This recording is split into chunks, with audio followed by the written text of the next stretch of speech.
vídeo no canal do Human. Na verdade são dois vídeos, que foi uma conversa do Human com o Coltane. Eu acho que deve ter um ano, deve ser de um ano atrás, algo assim. O título do vídeo, se alguém quiser pesquisar, é o canal do Human. É só pesquisar aí Human MGTOW e pesquisar Her Room is Empty. O quarto dela está vazio. E o tal que é legal porque tanto o Human quanto o Coltane, acho que eles são australianos, então são caras mais ou menos da mesma faixa de idade, da mesma cultura ali, do mesmo país. Só que a premissa principal veio do Coltane. Quem acompanha aí as traduções que o Pensador Selvagem e o TRP fazem, vão lembrar que tem alguns vídeos de traduções ali que eles legendaram que são do Coltane. Os principais são aqueles do parasitismo doméstico, que discute a questão das donas de casa, especialmente a questão das donas de casa hoje em dia. E o outro vídeo é o vídeo da contribuição igualitária, que é um vídeo bem longo que o Coltane fez a respeito do Dia Internacional da Mulher, para mostrar o quanto as mulheres contribuem bem menos do que os homens para com a sociedade. Mas o legal desse talk que teve entre o Human e o Coltane é o seguinte, a premissa do Coltane lá do Her Room is Empty é mais ou menos o seguinte, é que as mulheres modernas elas sofrem de um complexo de inferioridade coletivo. O que seria mais ou menos isso? Seria o seguinte, é só lembrar de como o governo ele tem que estar o tempo todo aplaudindo as mulheres, vangloriando elas. E a mesma coisa é a mídia. Elas também elas passam a vida delas inteiras, uma dando tapinha nas costas da outra, dizendo para umas às outras o quanto elas são geniais, sabe? O quanto elas são deusas na Terra e etc. E existe uma razão para isso. O que o Coltane fala lá do Her Room is Empty, o quarto dela está vazio, é que basicamente a mulher ela não pode voltar à situação anterior dela. Veja bem, a mulher atual, ela não pode voltar ao estado da mulher de 60 anos atrás ou de 100 anos atrás. Isso por várias razões, mas vamos lá. De uma forma bem resumida, já fazem o quê? 60, 70 anos, né, da segunda onda feminista, as mulheres elas ganharam o direito de poder estudar o que elas bem entenderem, e poder trabalhar com o que elas bem entenderem, certo? Não existe mais nenhuma barreira para elas trabalharem em qualquer coisa, estudarem qualquer coisa. Porém, a premissa da segunda onda feminista, desse empoderamento feminino, é que as mulheres elas iam começar a ajudar a carregar o peso da sociedade junto com os homens, ajudar a carregar o peso das famílias junto com os homens. Isso implica no quê? Isso implica numa contribuição igualitária, que é exatamente o tema ali do vídeo do Coltane.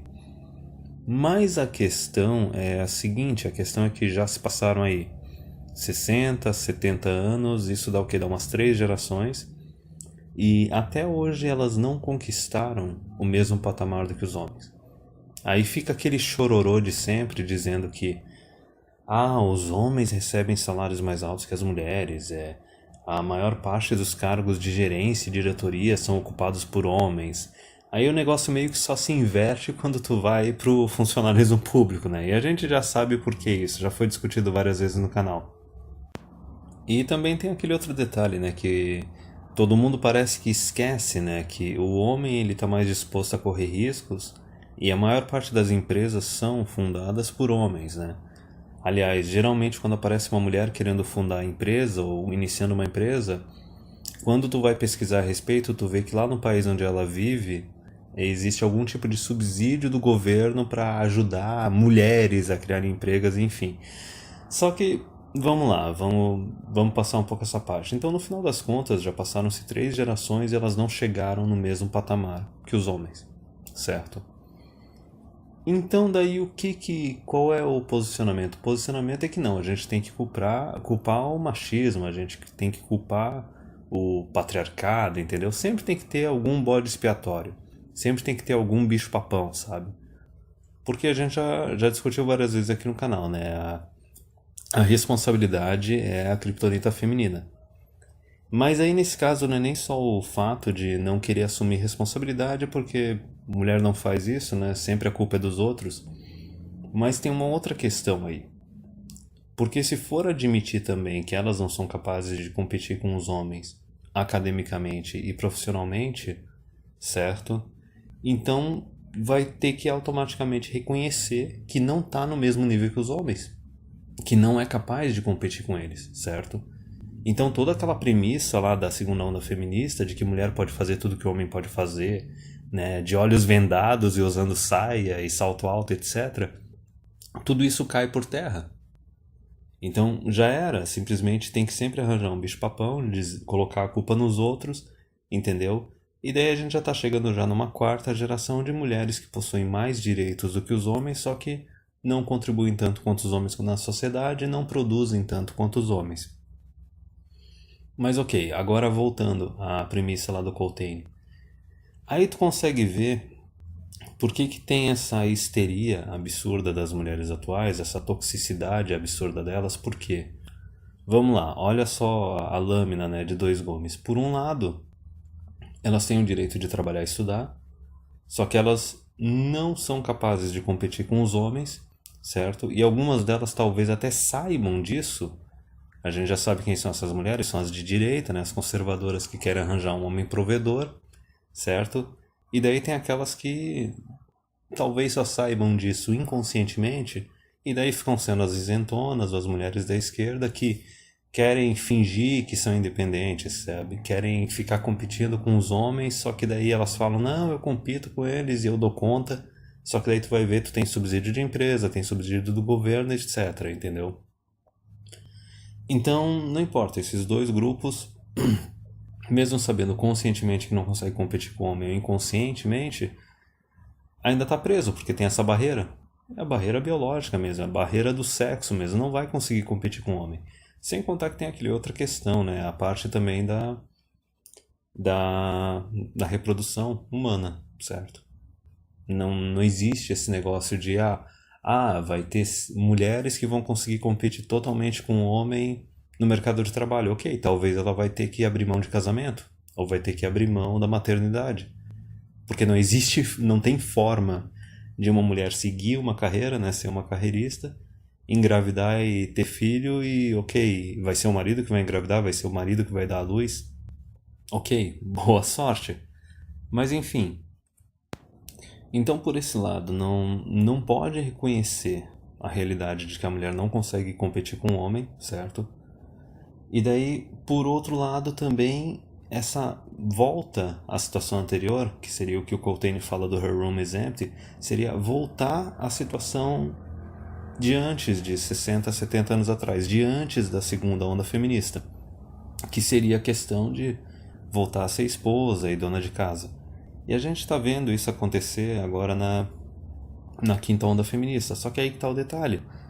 As mulheres da quinta onda feminista, elas não querem abrir mão da carreira, pelo menos da carreira no começo, certo? Até ali os 30, 35 anos.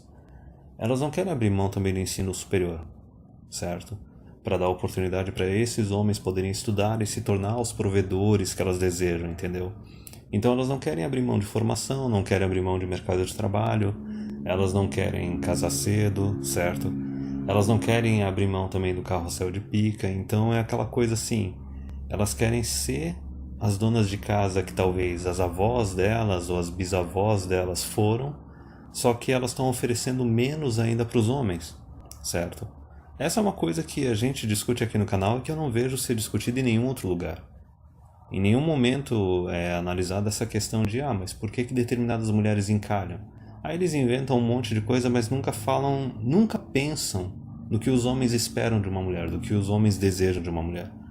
Porque basicamente tudo tem que ser voltado para a mulher, né? O homem ele nunca pode fazer parte da equação. E isso daí eu não digo nem só para a mulher, eu digo para tanto quanto a mulher quanto o homem, certo? A pessoa egoísta que não presta atenção no que um parceiro ou uma parceira espera dele ou dela, ou deseja dele ou dela, tem mais é que ficar sozinho e pronto. Mas, continuando então, tem essa questão aí da quinta onda, né, que seria da mulher atual, que quer tentar rebobinar a fita cassete, né, voltar ali para antes da segunda onda. Só que tem um outro detalhe também. Vamos continuar agora analisando o que o homem espera, o que o homem deseja. Coloca aí uns 100 anos atrás. Não existia um monte de eletrodoméstico que facilitava o serviço da casa, certo? O homem saía para trabalhar, sei lá, 8, 10, 12 horas por dia na rua, só que a mulher também no serviço doméstico, ela demorava ali umas 6, 8 horas também, compreende?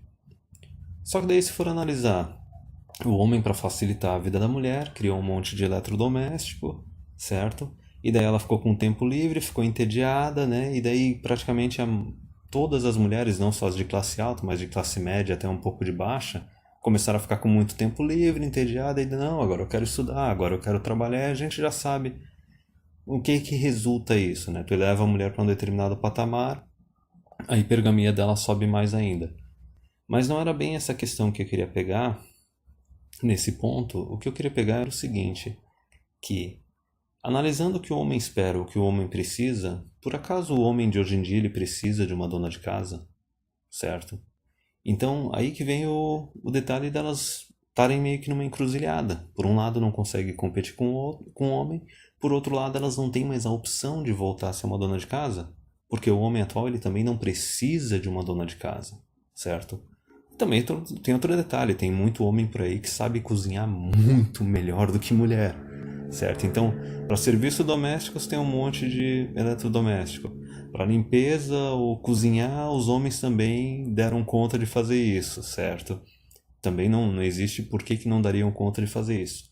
Só que daí a gente pode analisar outras coisas também, né? A gente pode analisar o custo de vida atual em comparado com 100 anos atrás, ou até mesmo mais precisamente o custo de ter uma dona de casa hoje em dia, comparado com 100 anos atrás, certo? Tu compara as exigências, assim, o estilo de vida da tua bisavó ou da tua avó com o da mulher moderna, compreende? E daí também tem outro detalhe que também a gente não vê em nenhum lugar ser discutido, seja mídia mainstream ou seja mídia alternativa, que é o seguinte, por acaso o homem atual ele tem condições de sustentar uma mulher para ela ser dona de casa? O homem mediano, certo? Ou ainda mais sustentar uma família, ok? Não se discute isso em nenhum lugar, certo? E ainda assim, quando se discute, eles falam indiretamente, eles falam, não, é por causa de uma recessão, é por causa disso, é por causa daquilo. Ok, vamos tirar o band-aid de uma vez, certo? A gente tem um estado crescente, com mais carga tributária, é lógico que isso ia afetar a economia, é lógico que isso ia afetar salários, certo? A gente tem uma entrada massiva de mulher no ensino superior, aliás, aqui no Brasil, né, desde a década de 80 elas são maioria no ensino superior. A gente tem uma entrada massiva de mulheres no mercado de trabalho. Não vamos nem falar naquela parte também de mecanização que acabou tirando empregos de homens, assim, antigamente, tanto na parte agrícola quanto na parte industrial, certo? Então tem todas essas questões que tiraram meio que a capacidade do homem de sustentar uma mulher e de sustentar filhos, entendeu? De ser o único provedor da família. Só que não precisa nem ir muito a fundo, é basicamente regra econômica, certo? Se tu tem uma população de, digamos assim, 100, certo? Vamos considerar uma população de 100. Aí vamos dizer que 25 é criança, certo? Os outros 25 são homens, os outros 25 são mulheres e os outros 25 são idosos, certo? Antes tu tinha uma população de 100 e só 25% estavam ativamente no mercado de trabalho, os homens adultos, ok? Então, esses 25% recebiam toda a renda para dar conta de cuidar dos outros 75%, que seriam idosos, mulheres e crianças, ok? O que acontece quando tu pega os outros 25% adultos, mulheres, e coloca elas para trabalhar? Veja bem, a população não mudou. Sendo assim, a produção de riqueza, o consumo também não vai mudar. O que acontece com os salários? Cai pela metade. Tu tem o dobro da quantidade de mão de obra para a mesma quantidade de população. Então é lógico que o salário do homem ia cair porque está entrando mais mulher no mercado de trabalho, isso é regra de economia, oferta e procura. Se tu aumenta a quantidade de mão de obra, vai reduzir o salário. Então veja bem, voltando resumindo assim só para eliminar o vídeo, já finalizar ele agora. Por um lado, a mulher atual, a gente já tem essa experiência de 60, 70 anos, que elas têm mais direitos que os homens, não tem nenhuma barreira para elas se desenvolverem academicamente e profissionalmente. E ainda assim, elas não foram capazes de chegar no mesmo patamar que os homens. O governo já está ficando de saco cheio disso, os homens já estão ficando de saco cheio disso, certo? E daí colocam a culpa em qualquer outra coisa menos que na realidade. Algumas mulheres conscientemente reconhecem isso e querem voltar no tempo. Outras ficam rejeitando isso da mesma forma que um homem blue pill também rejeita a realidade, certo? E daí fica sofrendo com isso. Basicamente isso eu acho que seria a blue pill feminina, né? A mulher que não reconhece a diferença entre homem e mulher. Da mesma forma que o blue pill masculino também faz isso. Só que daí, por um lado, não consegue competir com o homem, não vai conseguir competir com o homem, certo? E daí, por outro lado, não tem mais a opção de voltar a ser uma dona de casa. Não tem mais a opção de poder rebobinar o tempo. Pelas questões de que o homem ele não precisa mais de uma dona de casa, a gente tem tecnologia e utensílios para dar conta do serviço doméstico, também pelo custo de ter uma dona de casa. E olha que eu nem falei a respeito da questão das leis, certo? Então, quando chega nesse ponto, dá para entender não só esse complexo de inferioridade coletivo das mulheres que o Coltrane fala, por isso que governo, mídia, escambau, todo mundo tem que ficar vangloriando a mulher 24 horas por dia, 7 dias por semana, mas também, por outro lado, dá para entender por que elas estão tão histéricas atualmente, tóxicas, e até mesmo bate com aquelas pesquisas que estão saindo nos últimos 10 anos, dizendo que ali, desde a década de 50 a 60, a felicidade do homem foi aumentando com o tempo e a felicidade da mulher foi diminuindo com o tempo. Ora, isso bate com um daqueles vídeos lá que eu fiz no começo do canal, dos períodos pré-feminista, período feminista e período pós-feminista. No período pré-feminista, a mulher ela podia até não ter a opção de trabalhar, certo? E estudar. Só que daí ela não precisava trabalhar e estudar. Ela tinha a obrigação de se tornar uma esposa e de se tornar mãe, correto? No período feminista, a mulher ganhou a opção de trabalhar e estudar e a opção de ser uma mãe dona de casa, porque homens ainda estavam generosos e dispostos a sustentar uma dona de casa, certo? E agora a gente está chegando num período pós-feminista, no qual a mulher, assim como o homem, ela tem a obrigação de estudar, a obrigação de trabalhar, e ela não necessariamente tem a opção de voltar a ser uma esposa e uma dona de casa, porque muitos homens não estão mais generosos o suficiente para disponibilizarem isso para elas, ou nem têm condições mais de disponibilizar isso para elas. Então, que nem o Coltrane falou, o quarto delas está vazio. Não tem mais nada lá para mostrar. Não tem como elas voltarem, entendeu? Então, não é à toa, cara. Não é à toa que tem a toxicidade e a histeria coletiva.